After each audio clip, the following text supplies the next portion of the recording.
The stillness before the storm. Alex sat on the edge of his bed, staring at the dying embers of the small fire he had managed to light in the chamber's hearth. The faint crackling sound did little to break the suffocating silence that hung in the air. The events of the last few hours played over and over in his mind. The catacomb, the sacrificial chamber, the growling thing that had tried to claw its way from the depths. The talisman around his neck had grown warm again, as though it too could feel the tension crackling through the room. He clutched it absent-mindedly, his fingers tracing the rough edges of the wood as he sat in the dim light. Every creak of the old castle, every whisper of wind outside made him flinch. It wasn't paranoia anymore. Something was here. He could feel it, watching him, waiting for its moment. He'd bolted his chamber door and barricaded it with the heavy writing desk, convinced that the castle's malevolence couldn't reach him here. But deep down, he knew better. The whispers, the visions, the attack in the sacrificial chamber, they had all led to this moment. The bloodstone had awakened something, and now it wanted him. The first signs. The fire in the hearth crackled weakly before sputtering and dying, as though suffocated by an unseen force. The room plunged into darkness, save for the faint glow of Alex's flashlight resting on the desk. Its beam cast long, flickering shadows across the stone walls, stretching and twisting unnaturally. Alex frowned, his heart pounding as he stood and grabbed the flashlight. The air in the room was freezing, his breath visible in thin clouds as he exhaled.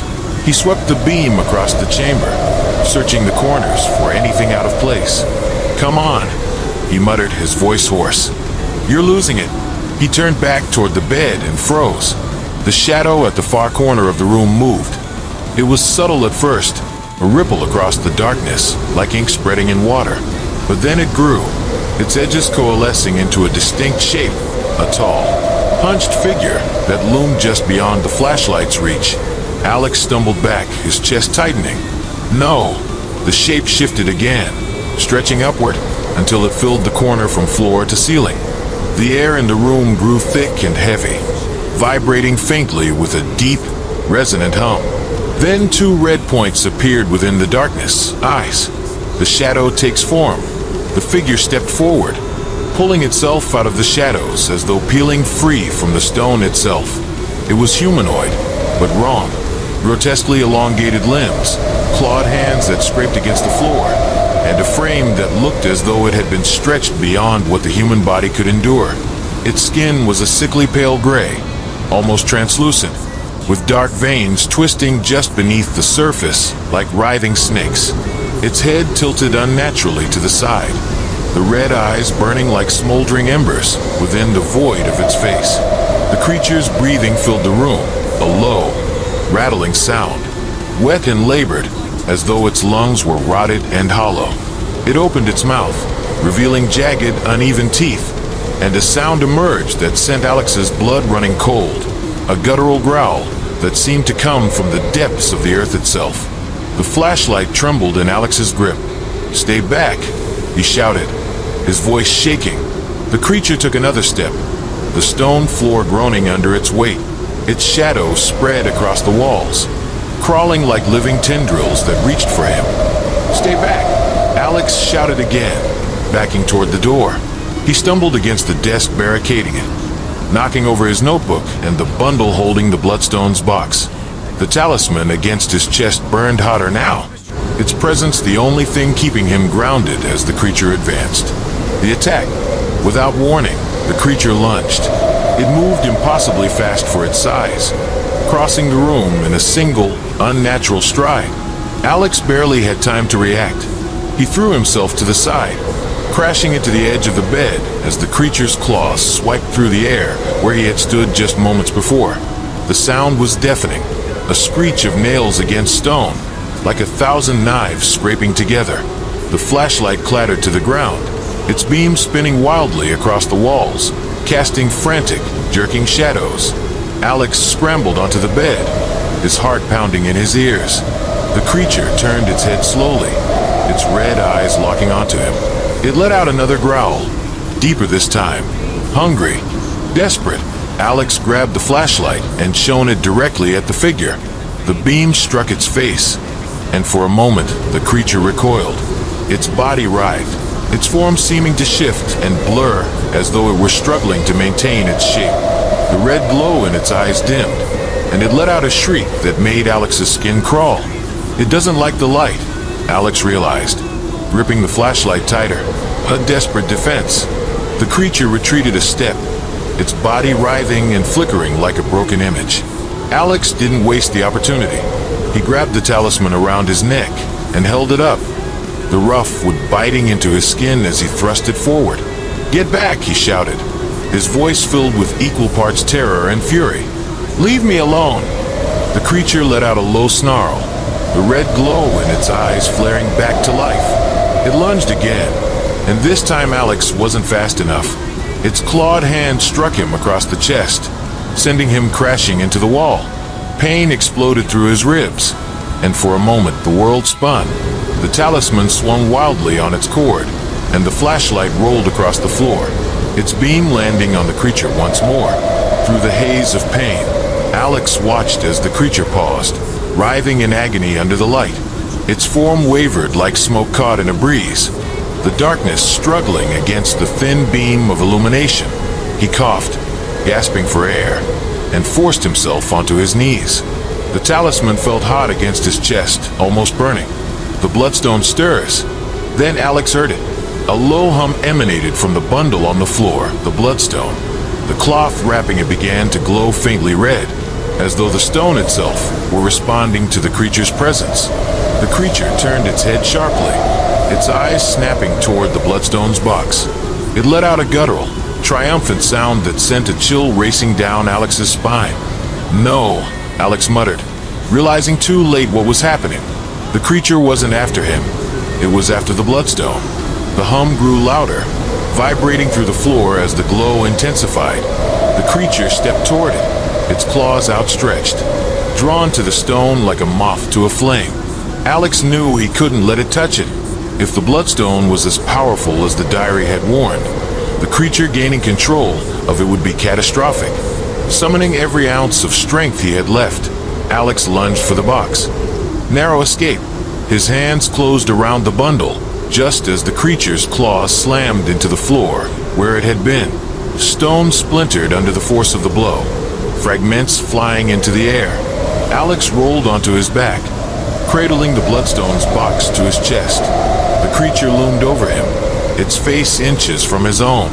Its red eyes burned brighter, and Alex felt its presence pressing down on him like a physical weight. He held up the talisman, the wooden carving trembling in his grip. "Stay back!" he shouted again, thrusting the talisman toward the creature's face. The creature hissed, recoiling from the object as though it were scalding hot. Its form flickered, growing weaker, the shadows around it seeming to collapse inward. The hum from the bloodstone intensified, and the creature let out a roar of frustration as it staggered back, its body dissolving into writhing smoke. With one final shriek, the creature vanished into the darkness, leaving only the echoes of its scream ringing through the chamber. Aftermath. For a long moment, Alex lay on the cold stone floor, gasping for breath. The bloodstone's hum faded, and the red glow receded, plunging the room into darkness once more. His entire body ached, his chest burning where the creature's claws had struck him. He forced himself to sit up, the talisman still clutched tightly in his hand. It was warm, but no longer burning. The flashlight lay on its side, its beam weak but steady. Alex grabbed it and scanned the room. There was no sign of the creature, no movement, no sound. Just the silence of the castle, deep and endless. He glanced at the bundle in his lap, his breath hitching. The bloodstone was more dangerous than he could have ever imagined. It wasn't just a relic, it was a beacon, and something monstrous had answered its call. The urge to flee. Alex stumbled to his feet, his hands shaking as he stuffed the bloodstone, still wrapped tightly in its cloth, into his bag. His ribs ached where the creature's claws had struck him, and his breath came in short, sharp bursts. The air in the chamber felt heavier now, charged with the remnants of the creature's presence, as though the castle itself had been watching, waiting for him to make his next move. "I have to get out," Alex muttered, his voice trembling. He threw a glance toward the door, half expecting to see the shadowy figure looming there again. But the room remained still. It was too quiet, unnaturally so. The only sound was the faint hum of the bloodstone coming from his bag, a rhythmic vibration that seemed to resonate through his very bones. The realization struck him like ice water. He couldn't stay here. Not in this cursed room. Not in this cursed castle. He had to leave. Alex grabbed the flashlight and swept it across the chamber one last time, avoiding the dark corners that seemed to writhe with unseen shapes. He shoved the talisman beneath his shirt and bolted out of the door. The hallway beyond felt no safer. The shadows stretched too far, their edges liquid and alive. But he forced himself to keep moving. The castle turns against him. The grand staircase loomed ahead, its banisters worn smooth by centuries of use. Alex sprinted down the steps, his feet pounding against the stone, the sound echoing through the empty halls like a drumbeat. He didn't dare look back. The castle was alive now. He could feel it. The air vibrated faintly, the hum from the bloodstone growing louder with every step, as though it was sinking with the very walls of the castle. "Keep it together," Alex whispered, half to himself, half to the walls that seemed to close in on him. "You're almost out." The main hall appeared before him, its vast expanse cloaked in shadow. The massive wooden double doors that served as the castle's main entrance stood ahead, barely visible in the weak light filtering through the stained glass windows above. They looked so small now, so impossibly far away, but they were his only way out. Alex sprinted toward the doors, his chest burning with each breath. Come on, come on, come on. The sealed gates. He skidded to a stop before the towering double doors, his fingers fumbling at the iron handles. He gripped them tightly and pulled. Nothing. The doors didn't budge. "Come on!" he shouted, planting his feet and pulling harder. The wood groaned slightly under his weight, but refused to move, as though something far heavier held it closed.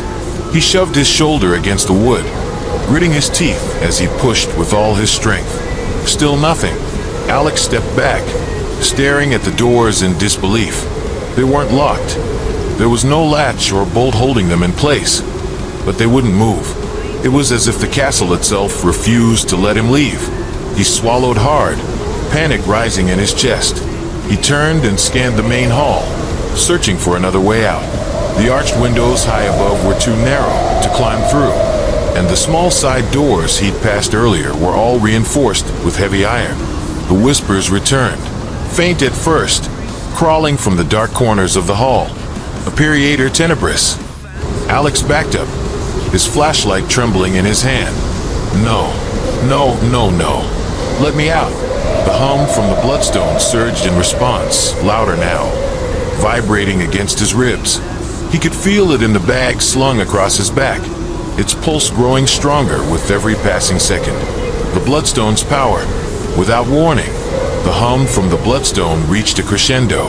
Alex cried out as a wave of invisible force pulsed outward, rippling through the room like a shockwave. The stained glass windows rattled, the walls groaned, and dust rained down from the vaulted ceiling above. The force hit Alex like a hammer, sending him sprawling to the floor. His flashlight skidded across the stone, its beam flickering wildly before going dark. For a moment, Alex lay motionless, the air knocked from his lungs. The hum was still there, deeper now, reverberating through the castle's very bones. He struggled to push himself upright, his head spinning. The bloodstone pulsed again, a wave of heat spreading through his bag and into his back. It was as if the stone was alive, reaching out, spreading its influence. The whispers grew louder. "Aperiator tenebris, the Aperiator tenebris."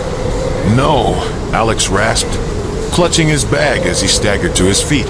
"I won't know." The shadows in the room deepened, flowing like ink toward the walls and corners. Alex's vision swam as he turned back to the doors, his movement sluggish, like he was wading through water. Something was wrong. The bloodstone wasn't just stopping him from leaving. It was fighting back. The growing presence. From the far end of the hall, a sound emerged. It started as a low rumble, deep and guttural, vibrating through the floor like a distant growl. Alex turned, his flashlight still dead, his heart hammering in his chest. The shadows at the far end of the hall were moving, coalescing into shapes that twisted and shifted. The growl grew louder, closer, until it became a low, guttural breathing. The shadow stepped forward. It was the same figure, the gaunt, monstrous humanoid with elongated limbs and burning red eyes. It emerged from the darkness slowly, deliberately, as though savoring Alex's terror. Its claws scraped against the stone floor, the sound sharp and unnatural. Alex staggered backward, his feet slipping on the dust-covered floor. "Stay away from me," he shouted, his voice cracking. The creature tilted its head, its red eyes narrowing as it stepped closer. Its mouth opened slowly, revealing rows of jagged teeth, and a sound emerged, a horrible, raspy whisper that mirrored the voices he'd been hearing all along. Appariator tenebris. Alex's mind reeled, opened the darkness. The words had haunted him since he first touched the bloodstone, and now, hearing them from the creature's mouth, they felt final. The thing reached for him, its clawed hand extending unnaturally, the shadows around it flowing like smoke. A last desperate effort. Alex spun and threw himself at the doors again. He pounded his fists against the wood, screaming for anyone to hear him. "Let me out!" he cried, his voice hoarse and broken. "Let me go!" The hum surged again, a wave of energy radiating from his bag and spreading through the room. The creature snarled, its voice a mix of rage and hunger, and the shadows twisted violently, as though trying to engulf him. Alex gripped the talisman around his neck, the wood burning hot against his skin. He didn't know if it would help, if it could do anything, but it was the only thing he had left. "Stop!" he screamed, holding the talisman out in front of him. "Leave me alone!" The creature hesitated, its red eyes narrowing as the talisman's faint warmth spread outward. For the briefest moment, the shadows seemed to recoil, as though pushed back by an invisible barrier. Alex didn't wait to see if it would hold. He grabbed the flashlight and sprinted back the way he'd come, his movements fueled by pure adrenaline.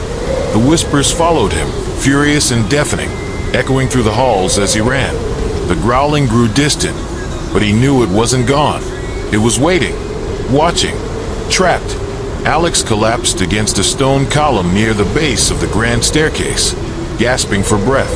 His body ached, his ribs screaming with pain, but he couldn't stop shaking. The bloodstone's hum had quieted to a low, faint pulse, as though it were satisfied for now. The double doors remained closed, their dark wood gleaming faintly in the weak light. The castle wouldn't let him leave. He was trapped, wiping the sweat from his brow. Alex glanced down at the talisman in his hand. The rough wood had grown cooler now, its faint glow dimming. "I can't stay here," he whispered. "I can't." But deep down, he knew the truth. The castle wouldn't let him leave, not until it was done with him. The return of Mihai. The great hall was silent now, save for Alex's labored breathing. The attempt to escape had failed, the castle itself sealing him in like a tomb. The bloodstone in his bag pulsed faintly, its low hum vibrating through his bones, as if mocking him. He pressed his back against the stone column, clutching the talisman against his chest, his mind racing. "You cannot leave." The thought turned over in his head, a cold and undeniable truth. Whatever dark power resided within the bloodstone, within the castle itself, had tethered him here. The sound of footsteps broke the silence, slow, deliberate, their rhythm amplified by the cavernous hall. Alex's heart leapt. He turned his head sharply toward the source of the sound. Emerging from the shadows near the grand staircase was Mihai. The old groundskeeper's cane tapped against the stone with every step, his pale eyes fixed on Alex like a predator stalking wounded prey.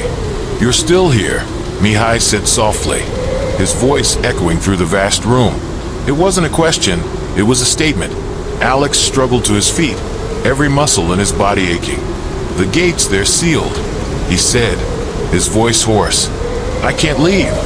Mihai nodded grimly, coming to a stop just a few feet away. His gnarled hands rested on his cane, his face a mask of stone.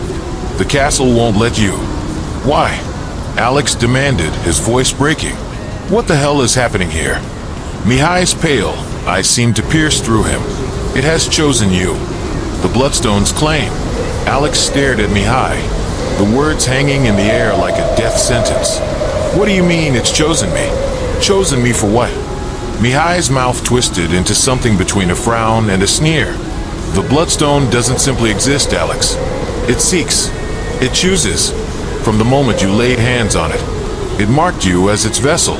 Alex recoiled as though struck, his hand clutching the bag slung across his back. I didn't ask for this. I didn't. No one ever does.